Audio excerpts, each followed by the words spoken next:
अपनी सोच। एक छोटी कहानी। कमल को बहुत डर लग रहा था।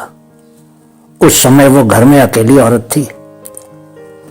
उसका घर गांव से काफी दूर खेतों के बीच था और आसपास दूर दूर तक कोई और घर नहीं था। उसके पति को तब भी पहलवानी का शौक था। वो पहलवानी के एक मुकाबले के लिए शहर गया हुआ था। उसका छोटा देवर, जिसका कमल को बहुत सहारा होता था, वो भी हॉकी का मैच खेलने के लिए शहर गया हुआ था। घर के पास ही कमल का जेठ खेत में कुछ काम कर रहा था। जेठ अभी तक कुंवारा था। कमल को उस समय सबसे अधिक गुस्सा अपने माँ बाप पर आ रहा था। रिश्ता करने के समय उन्होंने ये भी सोचने की कोशिश नहीं की थी कि ससुराल में कोई और औरत ना होने से कमल कैसे अपना समय बिताएगी। वो अपने जेठ को तो कुछ कह नहीं सकती थी, लेकिन पति के इस तरह बेफिक्र होकर घर से चले जाने के कारण उसको बहुत गुस्सा आ रहा था। जैसे ही कमल को घर की ड्योढ़ी में से अपने जेठ के कदमों के आने की आवाज सुनाई दी, वो बुरी तरह से कांपने लगी।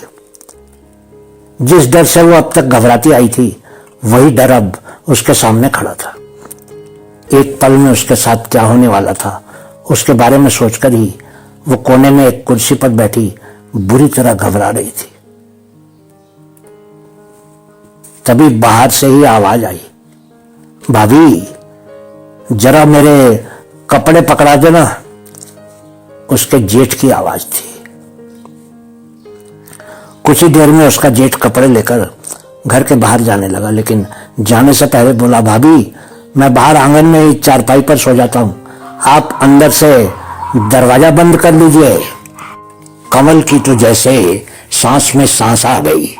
कुछ ही देर में उसका देवर भी आ गया, लेकिन उसके पति ने देवर के हाथ संदेश भेजा था कि वो अगली सुबह ही आएगा, क्योंकि कुश्ती का मुकाबला आधी रात तक चलने वाला था। उसका देवर भी रोटी खाकर बाहर आंगन में ही एक खटिया पर लेटकर आराम करने लगा। गांव में सभी जानते थे कि उस दिन कमल का पति पहलवानी के मुकाबले में भाग लेने के लिए शहर गया हुआ था। पिछले कुछ दिनों से गांव में कई बलात्कार हो चुके थे, क्योंकि शाम होते ही नौजवान बोतलें खोलकर बैठ जाते थे। कमल बहुत सुंदर थी और गांव के कई लड़के और मर्द उस पर बुरी नजर रखते थे। उस रात को कमल के देवर और जेठ के आंगन में सो जाने से कमल बहुत ही आश्वस्त थी और उसका डर समाप्त हो गया था। रात के करीब 11 बजे कमल को एक आवाज सुनाई दी। जैसे ही उसने दरवाजा खोला, किसी ने उसका हाथ पकड़कर उसको बाहर खींच लिया। वो चिल्लाना चाहती थी, लेकिन एक हाथ ने उसका मुंह बंद कर दिया। वो 3 मर्द थे जो उसको उठाकर घर से कुछ दूरी पर खड़ी गाड़ी तक ले जाना चाहते थे। कमल ने देखा कि उसके देवर और जेठ दिन भर काम और खेल के कारण थके हुए थे और गहरी नींद सो रहे थे। तभी अचानक कमल ने उस हाथ को दांत से काट लिया जिसने उसका मुंह बंद कर रखा था। वो जोर से चिल्लाई। उसके जेठ की नींद खुल गई और उसने देखा कि 3 मर्द कमल को उठाकर ले जा रहे थे।